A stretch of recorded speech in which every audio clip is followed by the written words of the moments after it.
spots do you think are up for grabs? And what are the injuries? Has Hendon Hooker shown you enough to win the backup job? And another question I want to get to is, what is the longest field goal do you think that Legatron is going to boost through? So with that being said, let's start with the injury part right here. I'm going to try something in here. I'm going to throw some Dan Campbell, what he had said yesterday at the press conference about the injuries.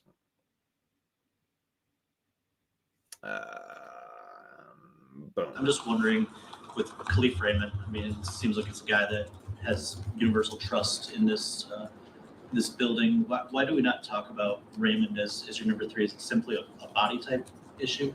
Yeah, well, yeah, I hope I haven't been the one who have, like, he is receiver three right now. I think Gibbs, our plan is to get him going next week. All right, he's trending the right way, and we're hoping day after the Pittsburgh game, I think we're going to get a lot of guys back. I mean, we're shooting to get, like, Skipper's going to be down with this ankle, all right, this week, but he's been going all through camp. So, but we're shooting for Skip, we're shooting for Zeitler, Laporta, Gibbs, Rodrigo, and I think we may start Reeder up too. Just start working him in individuals. So we're about to get a whole group of guys back, hopefully Sunday. And then they'll get, next week's practice before we get ready for the Rams, and then we do Rams practice. So, yeah. So, with that being said, right there, thank you, Dan Campbell. And on the way up, we're going to bite a Nick. I'm sorry if I had that in the bad spot, but I wanted you to hear what Dan Campbell had to say if you didn't get a chance to hear that. And what I heard right there is that all of these starters are slated to be back right after the last preseason game. Now, I don't know if that's by design. I don't know if he's sandbagging the injuries. I'm not saying that these injuries aren't real injuries, but I think that these injuries that the starters have suffered are things that would possibly be something that you could play through if it wasn't just preseason, because they really wanted to look at these other guys that are competing for the bottom end of this roster. So, Dan Campbell said this right there. He's talking about Hendon Hooker right here. And right now he's believing that, Sudfield is ahead of Hendon Hooker at this point. I don't know if you think that would be dumb or anything, but let me pull up some of this stuff that they said about Hendon Hooker. Is at 9:15. I got this queued up right here, and here we go.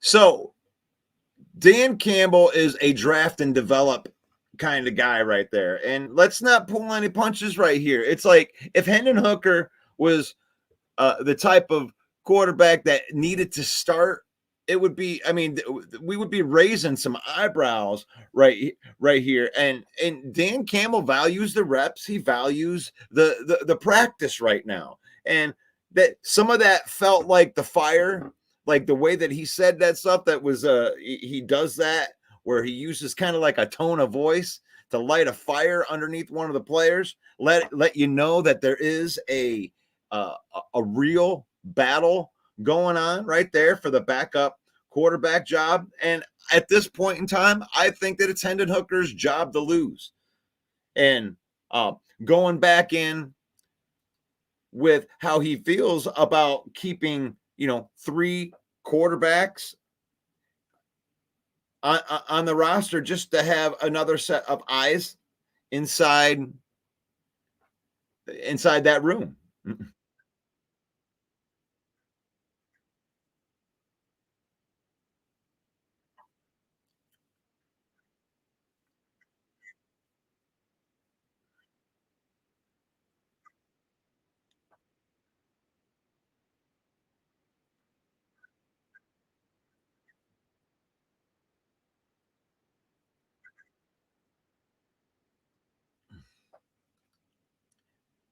There you go.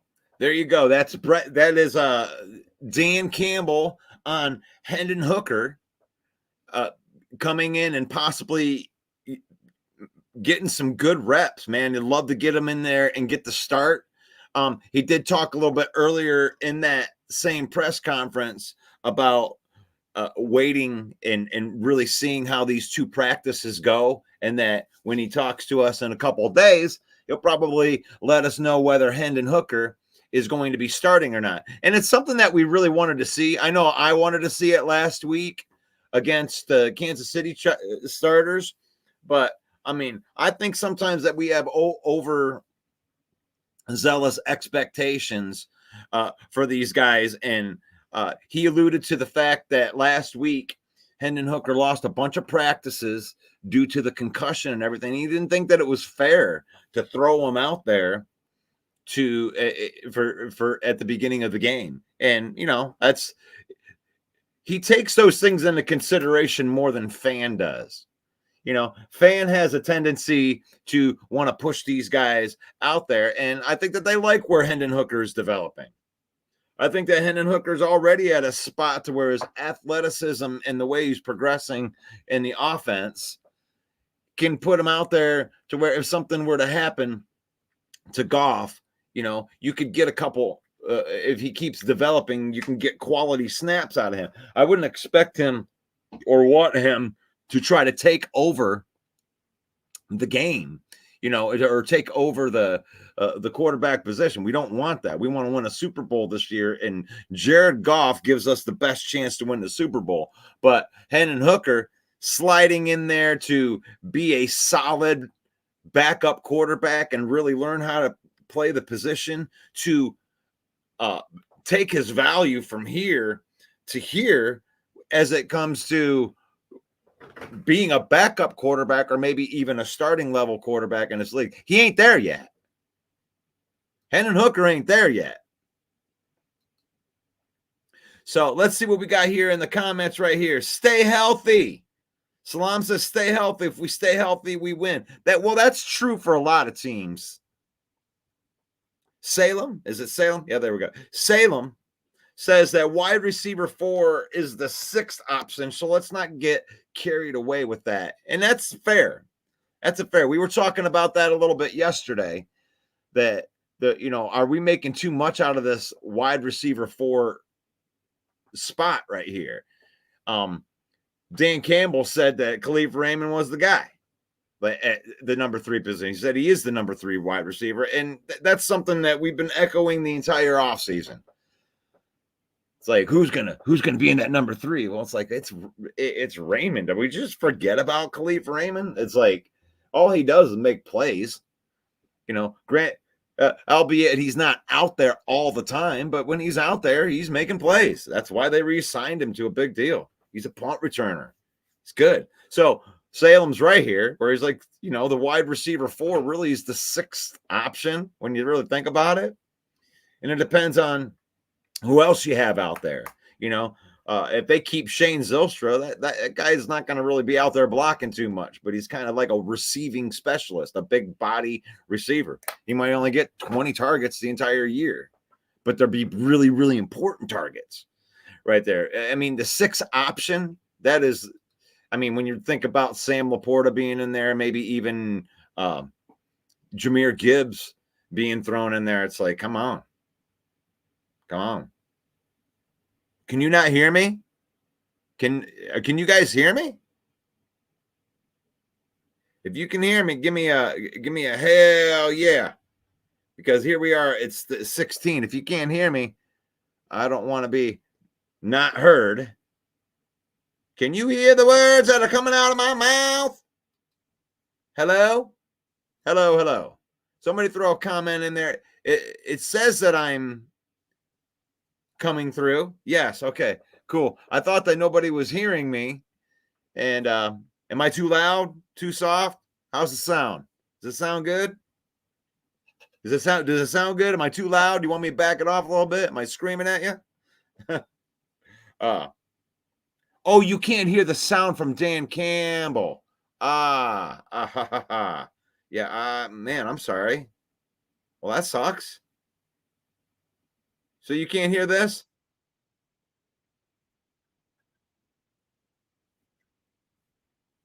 Wow. Okay. Well, okay. Well, that experiment didn't work, did it? Let's see. Oh well. I'll stop the screen. We won't do that anymore. You couldn't hear that? Okay. Um, maybe I'll try something different. I was trying to get you some Dan Campbell audio. I'm trying to get into the high technology right here, and it did not work. It was a fail right there. But let's get to the injury update, what he was talking about. Let me see if I can just find something that I can read to you right here. But as far as him talking about the injury updates, he's saying that the after the preseason game on Sunday that he is counting on getting a lot of these guys back from injury, like Jahmyr Gibbs, probably in the middle of the week, Terrion Arnold, Kevin Zeitler. He even said DJ Reader is going to be returning to practice, pulling him off the PUP list on Monday. So that was the first part of the injury update. And then it was Dan Campbell on Hendon Hooker saying that he wanted to get Hendon Hooker some snaps this week, but because he didn't get the important reps in practice last week because of the concussion, that he didn't want to throw him to the Wolves out there in the Kansas City game, and the other guys that were playing with him. And he wants to see how he practices this week before he decides whether he wants to start Hendon Hooker on Saturday's game. Which, by the way, Saturday's game, we are also going to be attempting the live. The live, we're going to be there live. I'm going to be broadcasting the game live right there. Probably just some sound in there. I don't know. I'm not going to take any chances, but exclusively on the Villain Squad YouTube channel, we're going to be broadcasting the game, and you'll get to see my live reactions. We'll be able to interact with each other, maybe even talk a little bit of trash about some of the other teams in there. So I'm inviting you guys to come out. The first Villain Cast, the very first ever Villain Cast, 12:30. The game coverage will start. We can get in here, get all ramped up, maybe get yourself some of those energy drinks or coffee, whatever it is that you get in the morning to get you going. I don't know what that go-to thing. I got the Swedish fish flavor today. I'm excited to try the Swedish fish flavor in there. But it takes more. It takes more. So what is the longest field goal that Jake Bates is going to make this year? And this was a question that was posed through Pride of Detroit. And I think it's funny. It's a funny question, but it's a real question because Jake Bates is a weapon. This guy, I think this year, and here's my take on it right here. And I want to know what you feel about it. The longest field goal that you think Jake Bates is going to make this year, because for two things that need to happen when somebody's kicking a field goal. I know it's just like, yeah, just put him out there, let him kick a 75-yarder. But the thing is, you have to be in a situation that even calls for a very long field goal. And you know how Dan Campbell loves to go for it. Anyway, but I do think that there's going to be a scenario or three during the season where it comes at the end of a half, or let's just get up here and let's give it a shot. I think that Jake Bates, because Dan Campbell's big ego, he's going to get at the end and he's going to break the NFL record with the longest field goal ever. And it takes a coach to be able to try that shot, at the end of a game. I don't think that you're just going to try it. Because if you think about it, a 67-yard field goal, I mean, you wouldn't even be on their side of the field yet.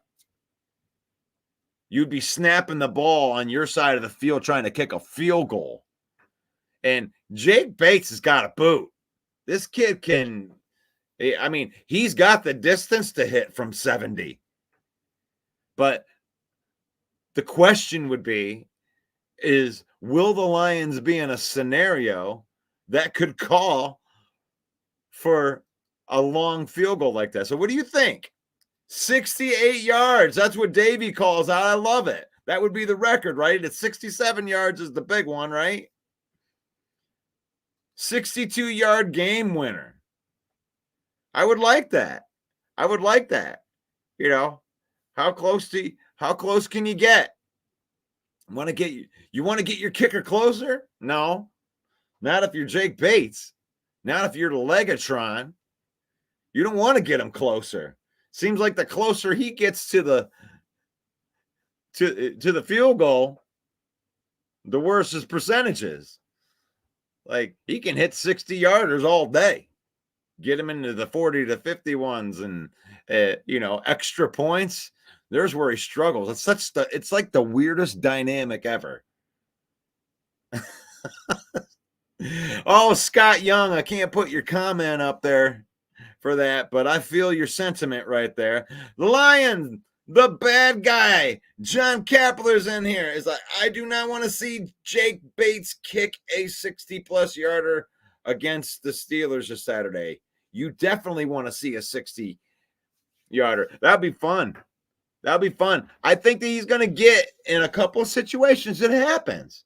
You get the ball with, 20 seconds left and a half.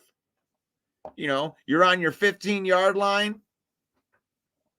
And all of a sudden, Amon-Ra St. Brown catches a 15-yard over, gets out of bounds. 11 seconds left on our own 40. Incomplete pass. They say, what do we go for? We go for it? We go for that 67-yard field goal right there? That would be 77. So we need like 5 more yards. Then he does another 8-yard pass, gets to like the 46-yard line, our own 46. He calls a timeout. Yeah. All right, guys. We're going to send out Jake Bates. It's the end of the half. What do we got to lose? Sends him out there. 6 seconds left. Kick a 67-yard field. I think that scenario could play out. Don't you? I mean, that's not unrealistic. If you have a weapon, then, that he's going to have opportunities to fire that weapon. Now, I don't really predict Dan Campbell to really change that much of his fourth down aggressiveness. He is what he is. He is what he is. As a matter of fact, he's got a team that's going to be even better at going for it. They have a mentality that they're going to go for it. If it's with 4th and 2, the analytics say you have a better chance of winning the game and converting a 4th and 2 than you do to punt the ball away and play defense and, throw caution to the wind. It's a higher percentage play to get the 4th and 2, keep the drive going, keep the band rolling down the field. Now, that's always met with criticism because here's the thing with 4th down plays. 4th down plays are like you're going to forget really, really, really fast about all of the times that the 4th downs worked the minute that one doesn't. And that's why you get a lot of people in there. Oh, Dan Campbell's an idiot. I can't believe he needs to stop being so aggressive unless the aggressiveness works. And then you're like, those people usually just be quiet during those things. They want to see what happens first. I got an idea. I can just be quiet while he doesn't. And if he gets it, I can be happy. If he doesn't get it, then I can say, you're stupid. It's like you got an aggressive coach. When it gets into 3rd and 7, you realize that they got 2 plays to get that. If they can get 4 yards on that 3rd and 7 and it's 4th and 3 that there's a good chance that Dan Campbell's going to go for it if he's anywhere on the field. So why even have Jake Bates? Well, there are also going to be scenarios where you can be aggressive with a kicker. Like I said, if Dan Campbell gets the ball with 20 seconds left on his own 15-yard line, and he knows that he only needs 30 yards to get into the Legatron's range, you can be aggressive that way. All right, here we are. I'm in 60. I mean, you get to the, 40, 45-yard line, your own 45, you can be kicking field goals this year. You couldn't have done that with Badgley. You couldn't have done that with Patterson or any of these other guys out there. You got a weapon in Jake Bates. He at least gives you a shot to get 3 points where you wouldn't have had a shot to get 3 points. And I do think that those scenarios will come up this year. And by the way, yes, Jake Bates is the kicker. I don't know if you knew that yet, but they had this illusion of a competition. There's no competition. It's Jake Bates. It's Legatron. And I already know we got called out on that. We didn't make up Legatron. There's another kicker named Zerline that was called Legatron on a different team. But I just want you to know, I don't care if you had that name first. We're the villain. The villain says this: know your role and shut your mouth. We stole your name. We get Legatron now. You know why? Because we had Megatron. You didn't have Megatron, so sit down. We stole that name fair and square. Jake Bates is now Legatron. We're the villain. We're the villain. Deal with it. Deal with it. Got called out on that. Dwayne says 60 plus. Whatever happened to Kickalicious? Wasn't he the guy that was like, kicking field goals from his boat? Doing trick shots? Oh, I remember Kickalicious. That dude was awesome. Oh, Steve, the resident Packer fan in here. How are you doing this morning? It's crazy. Wherever I go, I ask myself, the Detroit Lions are real. It's because I know I'm a Packer fan, and I said they are a team to contend with. They are no joke. And that's probably one of the reasons Steve loves to come on to this show right here, because I, too, am a believer in the Green Bay Packers. I, too, am a believer in the fact that the Lions are going to have to pack a lunch every time that they go to face Green Bay. And I do realize that in a grudge match that you win some and lose some. I do believe the Green Bay Packers are good enough to beat the Detroit Lions on occasions. I do not think that they are so much. I'm not scared of the team at all. I think that the Lions are good enough to beat any team in the NFL. I don't think they're going to go 17-0, but I believe that the roster matches up well against any team. So that's what I'll say about that. I'm not an unbeliever. Jordan Love made me a little more of a believer, even in that stupid preseason game. It was only 2 for 2, right? But, God, he throws a pretty ball. He throws a pretty ball, and that ball that he threw was so accurate that if he was covered by Jalen Ramsey or any of the best cornerbacks in the NFL, it wouldn't have mattered because the ball was thrown so perfectly. So kudos to the Packers for having a quarterback. He's still got to prove that he can do it again. 8 games, 10 games or whatever it was. He was not good the first 6 weeks of the season, but he showed progression. And that's the scariest thing in football is progression. We talk about it all the time. Guten Tag, villains. It's a great day to be a Lions fan. Hi, Russell. That's me. That's me. And Elise Memes going out there. You are so quick You on your makes that Oprah. I couldn't believe that was all of a sudden a meme. You can have 1,000 yards. You can have 1,000 yards. You can have 1,000 yards. Love it. I love it. What a great piece of content that you made. Elise Memes, the queen of memes.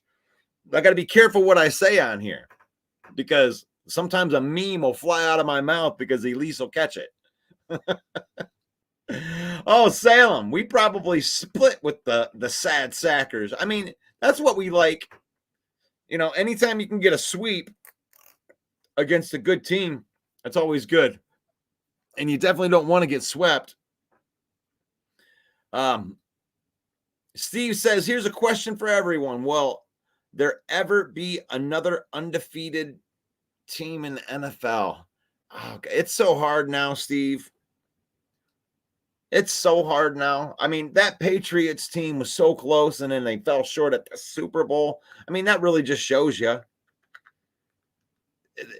teams are just too good now. You know, nothing. I wouldn't take anything against like the 70s Pittsburgh Steelers or, you know, the 85 Bears or anything because they won those Super Bowls or the teams that were that, you know, I think before the 90s or even before the salary cap is the talent is so much better now across the board. Now, I'm not saying, I mean, there's great players that are going to be great players. I think Barry Sanders would have been great in any era. You know, Walter Payton would have been great in any era. But the overall talent, like from 1 to 53, I mean, it's so much better. The guys are so much faster, so much stronger nowadays. And it's largely in part to that era of football. You know, that era of football in the 80s, 90s, 70s, 60s, like it's like you breed a new generation of like super fans and then somebody that will dedicate their entire life to it from the ground up. You know, you got these super fans, and then after you're seeing another generation and then another generation, you know, the preparation just becomes better, right? I mean, in the 60s and 70s, 50s, you know, back in that time, some of these guys had, you know, when they got done playing their game, they had to go to the factory at night. I mean, NFL didn't always produce a bunch of millionaires that played a game.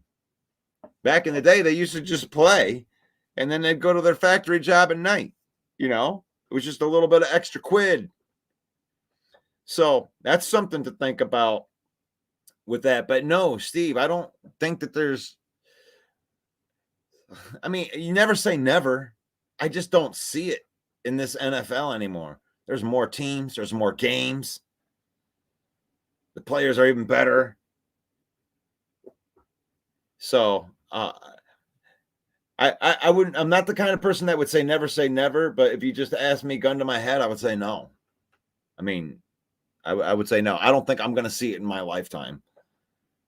That's a better way to put it.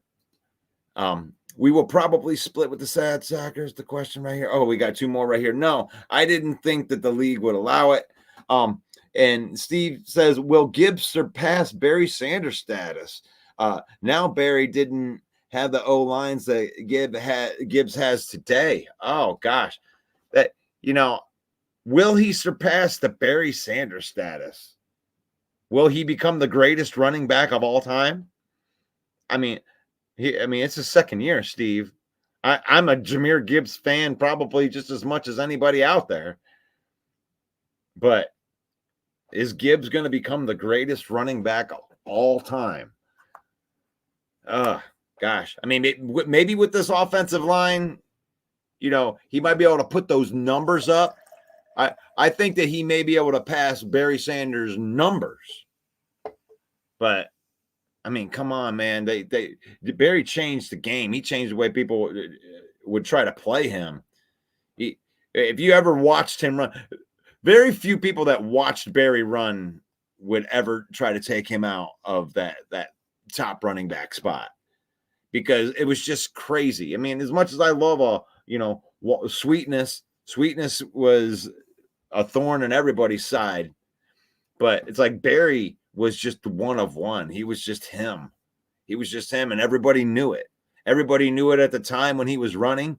And even, the people that, compare the Barry and Walter, I mean, you're talking about the best from one generation and the best from another generation. But Barry was just, he's definitely the best that Detroit's ever seen. So I don't know, Steve. That's a great question. That's a great question. One of the things that Brad Holmes was talking about that it stuck in my head when I heard his press conference was he said, they asked him, they said, how many roster spots are actually available? And he said 5, maybe 6. 5, maybe 6. That's not a lot of spots that are available. And I think that when you're talking about these injury updates, a lot of these guys, Laporta, Gibbs, like he seemed very, very confident that all those guys were going to be available for week 1. And I think that their absence had more to do with them trying to find who these 5 or 6 roster spots that are left on this team. That's not a lot of roster spots, guys. I mean, we were talking about all these different, oh yeah, this battle and that battle. It's like, wow.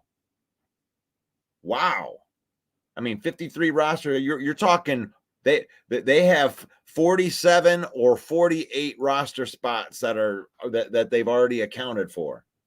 And the rest of these 40 guys that they're looking at are fighting for 5 or 6 of these roster spots.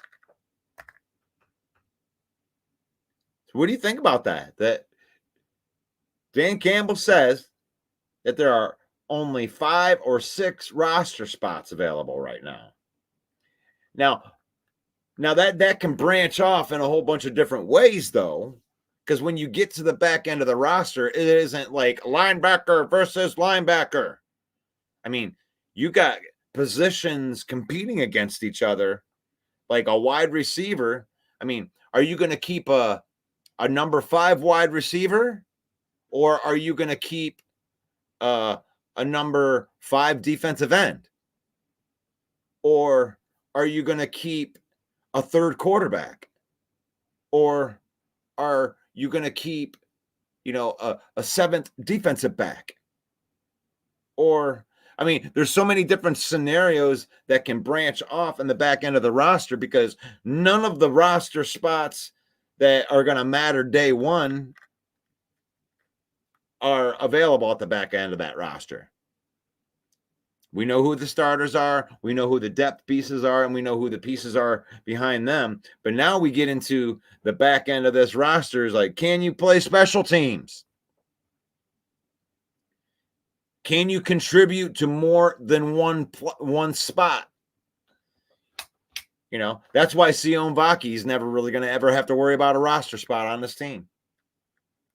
Because even if he doesn't make it as a running back, he's a core special teamer. They drafted him to start in special teams with David Phipp. So, interesting. Who do you think that these back end of the roster guys are? I mean, it's crazy when you think about it. I got to look at some of these things.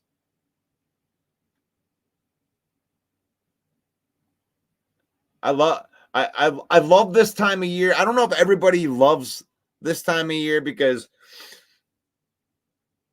the beginning of the preseason is wore off by this time, right? The fact that we're seeing live action with our football team has wore off by this time. We want to see our starters. We can't wait for September 8th at 8 p.m. to start so we can watch the Detroit Lions play a football game with the starters, with a whole bunch of people we haven't even really seen in camp, which I think is on purpose. I think that that's more on purpose than you would think. I'm not saying that these guys ain't injured. I'm not saying Laporta ain't injured. I'm not saying that these guys aren't actually going through what their injuries are. What I'm saying is I'm going to ask myself a question is, if this was the regular season, would they have held all of those guys out of practice? Would they have done any of those different things during the season when you need the guy? Would Sam Laporta have sat out the last 2 weeks if he was needed to play against the Rams? And the answer is no. You wouldn't have. They would have played. They would have. I think that all of those guys that were injured, the Zeitlers, the Gibbs, Terrion Arnold, Rakestraw, all of those guys, that if it was a game on Sunday, that these guys wouldn't have missed. They have real injuries that they are rehabbing. But the thing is you're going to rehab injuries through the entire season. All of these guys are going to get injured.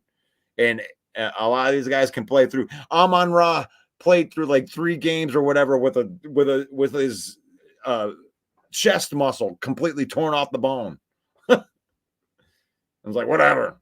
On the way up, we're going to bite a kneecap off. Right? So it's like preseason injuries. And I'm sure that you could attest to this too, Steve.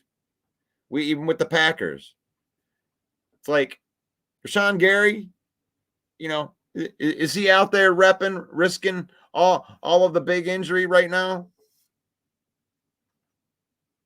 Are they throwing him out there in games? Got to get him some reps in there because he's in a big competition, right? They don't do that. You're good guys. I've always said this. Preseason games, you can tell more of a story about where the team is by who's not playing in the second quarter than who is playing.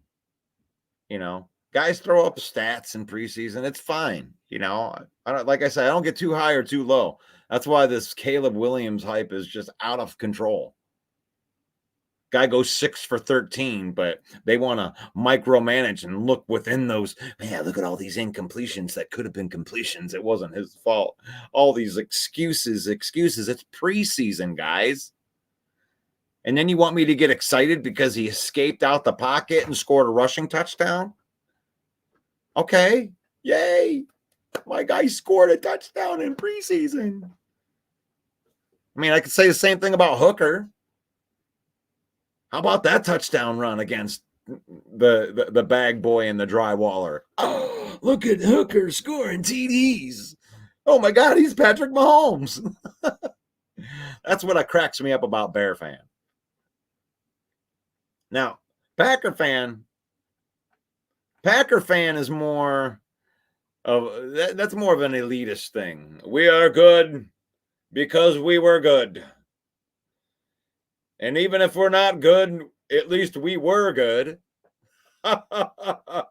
Peasant, I am high on the throne. They named the trophy after our coach. Yeah, why don't you shut your mouth, jabroni? The villain says, know your role and shut your mouth, jabroni. I don't want to hear it. And, Viking fan is actually, I can identify with a Viking fan more than any other team in the division. It's just because, stealing defeat from the jaws of victory. They've won more NFC titles but have no Super Bowls. Like, God, I feel that. Oh, we were so close. Hey, we technically won a championship. What are you talking about? We got a Super Bowl. And it's like, and I want to just tell them, be like, no, just stop. Don't claim that Super Bowl. Don't do that. Don't do that. You claim the things that you can shove in somebody else's face. Don't be claiming that. I mean, I love the fact that the Lions won an NFC or won a championship in 1957, but I wasn't alive. I got no pride in that. We have a rich history. as long as it was before 1960. It's like, come on, man. That was longer ago than I've been alive. Like, I can't subscribe to that. I mean, I claim this right here. If you want to know, right here, I claim this right here. The NFC North Division champions, right? A lot of people would tell me, oh, they haven't won the division in 30 years. We've never won the NFC North. This is the first time. And if you're a Lion fan and you're back there claiming the NFC Central as the NFC North, shame on you. Stop it. Stop it. Because if that's the case, then a team that's not even in our division, the Tampa Bay Buccaneers, has won the division more recently than the Detroit Lions. Do not claim the NFC Central championship. That was, that's back in the day. That was back in the Barry Sanders day, right? That was too long ago. They called it the NFC Central at that time. It is a division win. So you want to say we haven't won the division, I guess you would be telling the truth. But don't go back that far. Don't be the Bears. They got that 85 win. That's they can stick that feather right in their cap. But it's like, after a while, even Bear fan, I mean, would tell you. I know that Bear Down Mike and Mike the Bear fan, they kind of get sick of their fan base going back to that 85 all the time. You don't want to be claiming that stuff that far back. It's great to have the history. You want to put your trophies up there and claim that. I do love the fact that the Lions have some championships that were way, way, way in the past, but I'm not going to use it as an argument now. It's like, yeah, they were really good a long, long time ago. Brent says 100%, Russ. Steve says Rashad Gary and Van Ness are the new Dudley boys of the NFL, and they bring in the tables. Yeah.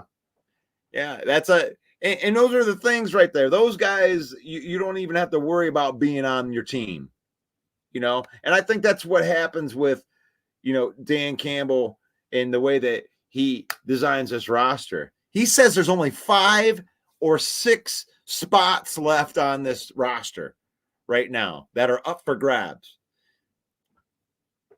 And if you're doing quick math right here, let's do that math right there. We got 90 people on the roster, right? And then minus the 6, we got 84 minus, let's do the 53 minus 6. So you're going to leave yourself 47. You got 47 roster spots that are taken up. 90 minus 47. You got 43 players. You got 43 players competing for 6 spots. What did Dan Campbell say when he came here? Besides, on the way up, we're going to bite a kneecap off. What did he say when he came here? That competition is where they want to take it. They want every roster to be built off of competition. And I'm sorry, it's like these preseason games are cool, but the roster spots are won with consistent practice that also shows up in the preseason game. That's how those guys are going to make the team. I know that Isaiah Williams made the flashy plays. I know that Caden Davis made the flashy plays. But as you saw on some of the roster predictions yesterday, it's like Donovan Peoples-Jones is a pro. He's been here. He's got more experience. And let's be honest, if they let Donovan Peoples-Jones out that door, somebody's going to pick him up through the waiver. If you cut Donovan Peoples-Jones, someone's probably going to claim him. Now, if you cut Caden Davis, there's a chance that he would clear waivers and be able to make it through the practice squad. Isaiah Williams, believe it or not, I know that he had the big game in preseason, but a whole bunch of teams have a bunch of guys that are like that showed out in the preseason games that are going to get cut from their team. Anyway, look at Tom Kennedy. If it was off of preseason production, Tom Kennedy would have been a starter on our team 3 years ago. All the guy does is kill preseason. Tom Kennedy.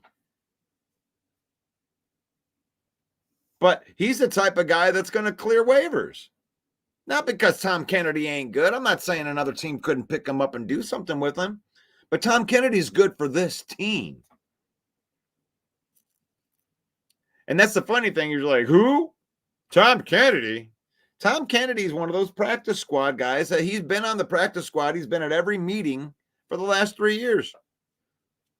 Tom Kennedy was technically part of the NFC championship team, or the NFC championship, the guys that went into that game last year.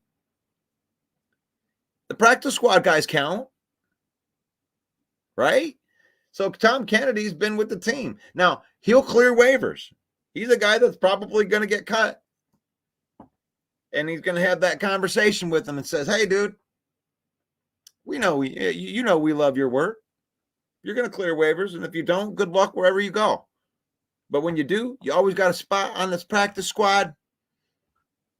Put a little cheese in your pocket. And you get to practice with the guys. And he's part of that family. And no, I don't think that another team would pick Tom Kennedy up. So, yeah, Brent says it shows 14 people are on YouTube. Where are all the comments? Comment. Yeah, I want to hear your questions, concerns. Maybe I don't say it enough. Maybe I don't say that. Like, I want to join a conversation. I mean, I love listening to myself talk. The villain always has something great to say. But most of the time he has some things that are not so great to say. But the villain loves the questions. The villain loves the comments through here. And he loves the likes. The villain loves likes and shares. So if you're watching the program right now, even if you don't like me, can you hit like on the broadcast? Unless you hate me. You can put a thumbs down on there if you want. But hit the heart button. Hit the like button. I mean, if you're on here, you obviously like football. I mean, we even got Packer fans and Bear fans on here. And we're getting along. We're getting along just fine. We got about 4 minutes left before we turn into a pumpkin on the Huddle Sports Network as they're getting ready for Ken and Ken in the morning for their 11 a.m. show. It's an 11 a.m. Bear down Homer Bear show. Actually, it's kind of like this show, only with Bear instead of Lions, because I'm kind of a Homer Lions fan. And I'm not too ashamed to admit it. We're kind of homers. We actually like our team this year. The Lions won pride. The villains are feeling confident this year.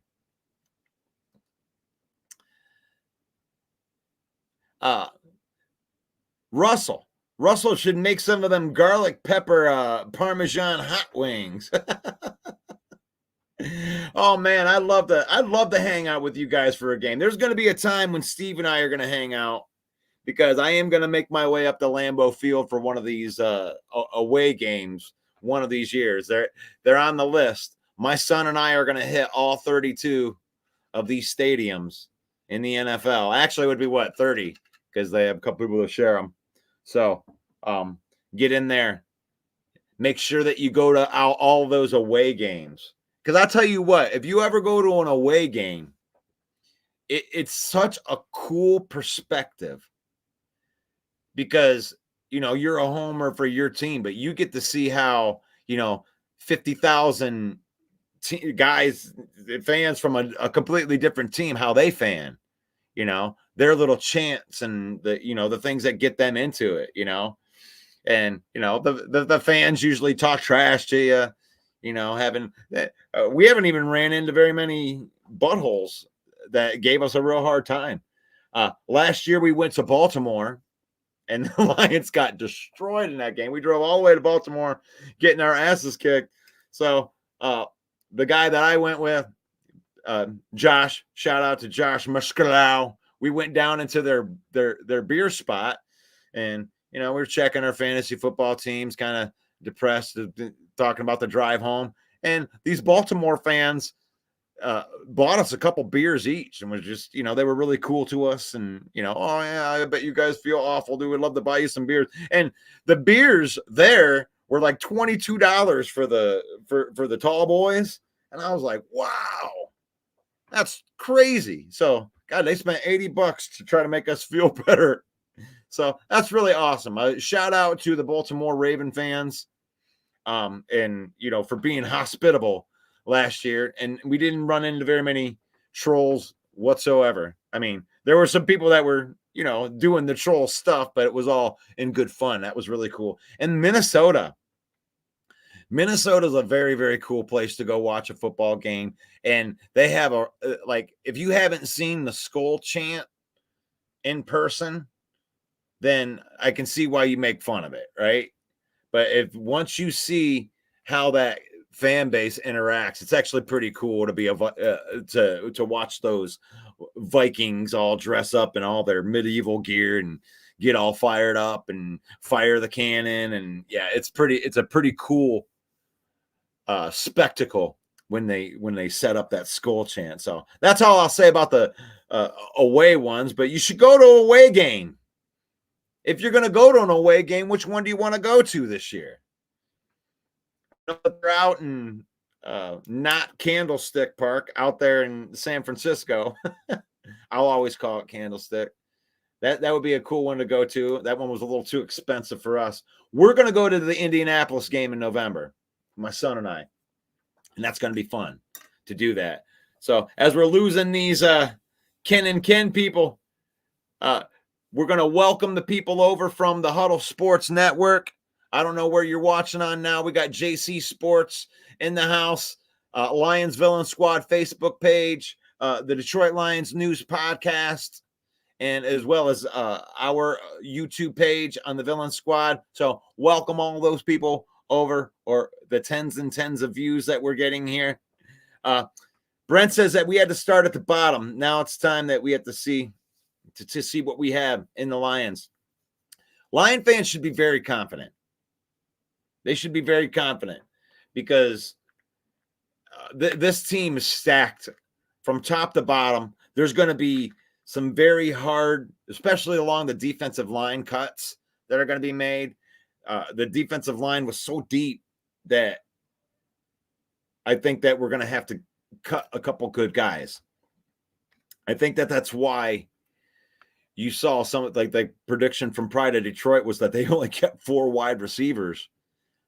And that should tell you right there, if they keep a lower amount of wide receivers, how they feel, about even running like 3 wide receiver sets. Because I think the wide receiver on the Lions team is a lot like the linebackers.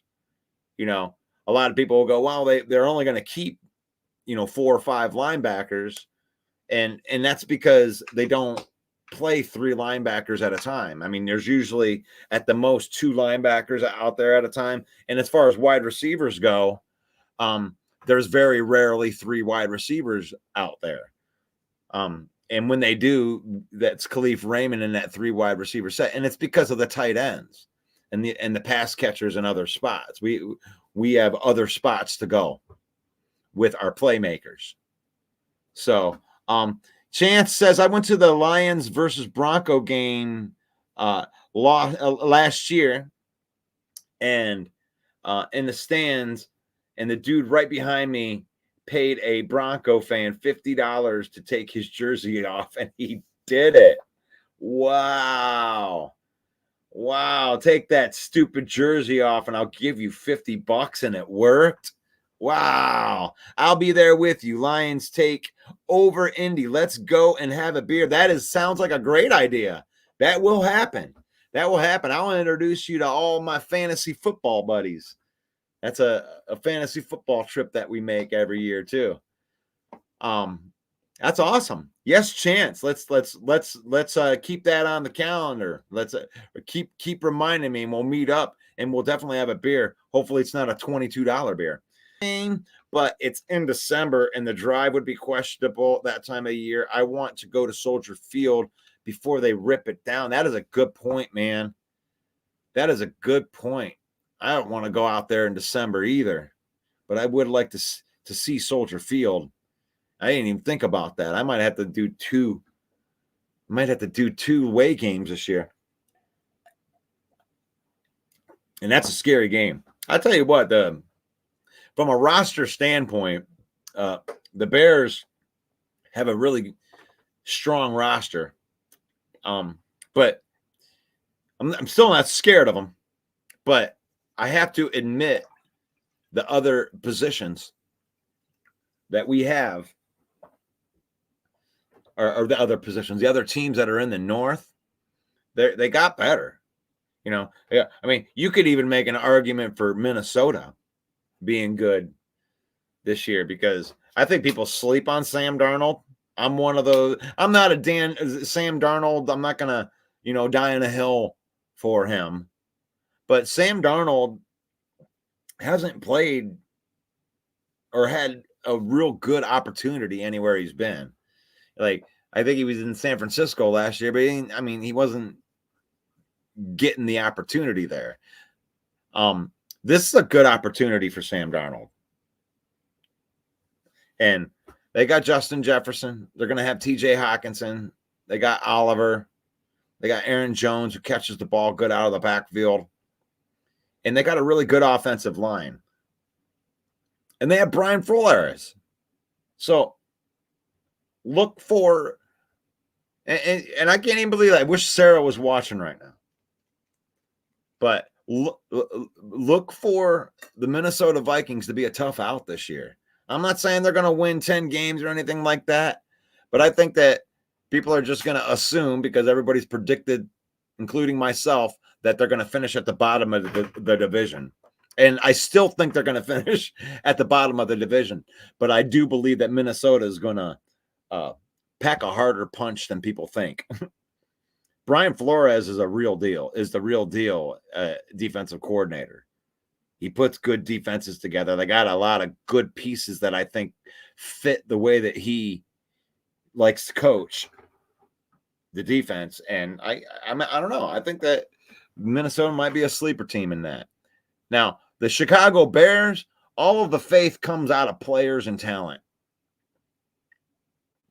I mean, Eberflus could either be saved by the greatness of Caleb Williams and all these skill players, or Eberflus might be looking for a job at the end of the season, because if he can't put this together, they're going to fire him, because he hasn't proven to be a good coach. He couldn't get anything out of Justin Fields.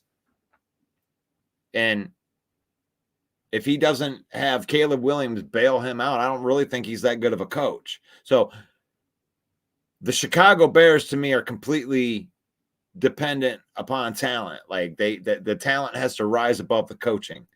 And it's happened before. You can, I'm not saying that it's impossible, but that's where the confidence comes from. And the Packers are a lot like the Lions in this way, where they draft and develop. Now, the Packers have been doing it longer than the Lions have. They've been drafting and developing for years. Next man up, let the guys go. They don't ever, they're not big free agency spenders, because they like to pay their own guys. This is the unsexy way that just keeps breeding success. And they're used to it. But the Lions are doing it now too. We're drafting and developing and paying our own players. And I have one more thing that I wanted to get to before I get out of here. And I'm going to get the music up for this because I forgot to talk about this. But I had a topic in my mind with over the cap. I gotta find it. Let me bring up over the cap right here. And the Lions have a lot of cap space right now, and a lot of people are kind of wondering why. You know what I'm saying? Like, why aren't you spending this money? Why aren't you extending this player and that player, or whatever? And there's a couple things that I found on over the cap that might answer those questions, and I guess I really didn't see this.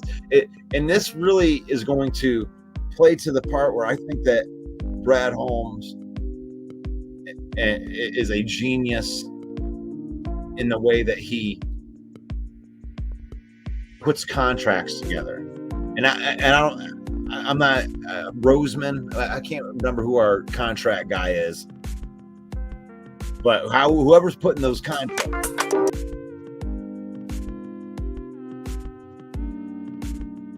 So hold on one second. I'm sorry. I swear I'm dyslexic. I can't do two things at the same time.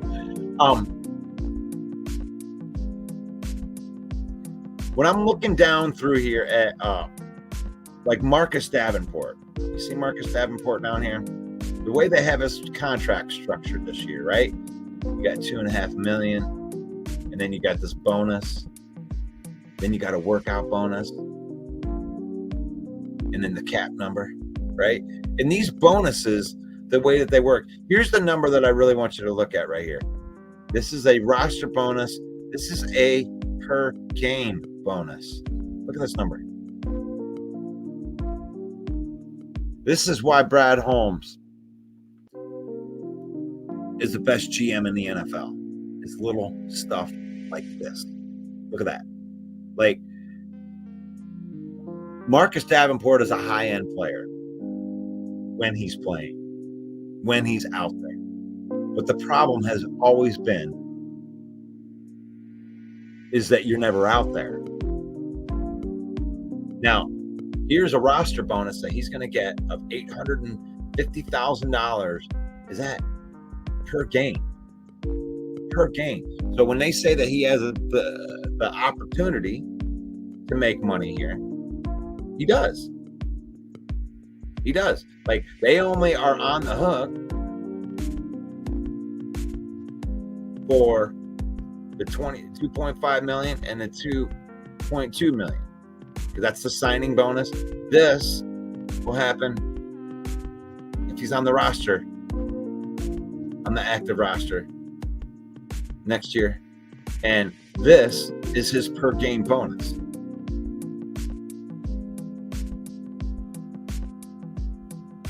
Which means that they're only going to pay him for the games that he plays, those little bonuses. Other than that, he's going to make a pedestrian salary. So there is no risk on the injury with Marcus Davenport. Now, you do have a giant hole on your roster if he does get injured. But why is this important? It's important because Marcus Davenport bet on himself with this contract. He knows that he's not going to get paid unless he's available and plays these games. Now, there's other markers that he has to hit. That's the simple of it to get that $850,000 in the game. It isn't just him being in the game. He's got to play a certain amount of snaps. He's got to, I don't know what type of production is tied to that. And the same thing can be said with the DJ Reader signing. Is they didn't put very much risk. See these numbers? 1.2, 1.2, only a $5 million cap hit. They got the good roster bonus in there. DJ Reader's, his contract is done in the same way. I'll show you. DJ Reader, $1.2 million. The base salary, 1.2, and the signing bonus, the roster bonus, and then 1.2 million per game. So these guys aren't expensive unless they're in and they're playing. And guess what? Both these players are studs when they're playing. How does Brad Holmes do that? Yeah, you can come in. I know you got ability, but if you don't play, you don't get paid. You good with that? And they signed it. Those are the type of contracts that you aren't going to get signed if you're a bottom 5 team in the NFL.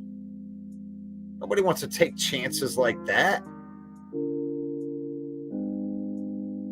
DJ Reader could have gotten 20 plus million a year.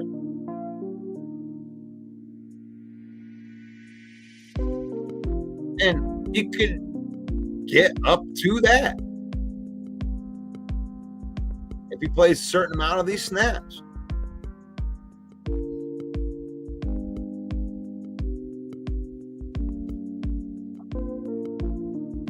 Now, there's only a certain amount of guaranteed money, so don't worry about it. It's not, no, they aren't going to have to pay him $25 million if he plays in all 17 of those games. There's a cap on that. Whatever the number is in the contract. But that's what I wanted to hit with the last one. I mean, on the replay, if you're watching this on the replay, what are your thoughts on that? What are your thoughts on the way they're constructing these contracts? Both Marcus Davenport and DJ Reader have a per game bonus that isn't guaranteed. That all these contracts can be up to a certain amount. Roster cuts are looming. That's what we talked about today. The Lions Villain Report.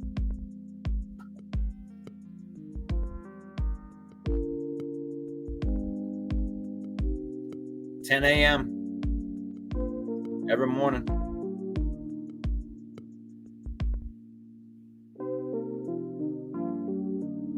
You gonna watch the game this week? The very first ever Lion Villain cast with yours truly, Russell Wayne. Coverage starts at 12:30. I would love to watch the game or part of the game with you. I have so much fun on here talking with y'all. I have a lot of fun on here talking with y'all. So join me. I'm about ready to turn into a pumpkin. So it's faith, family, and then football. You know, we love the people. We love the people, no matter what. I don't care. If you're a Bear fan, I can love you. If you're a Viking fan, I can love you as a person. If you're a Packer fan, I can love you as a person because it's faith, family, and then football. I can think your team sucks, which it's going to this year when they play us, but that's okay because I can still love you as a person because it's faith, family, and then football. Use football. Spend time with your family. Use football to create memories with your family. Don't let football use you. And may the Lord bless you, and may the Lord keep you. May the Lord shine his face upon you until we meet again. Football talk. Lion Villain Report. Peace out.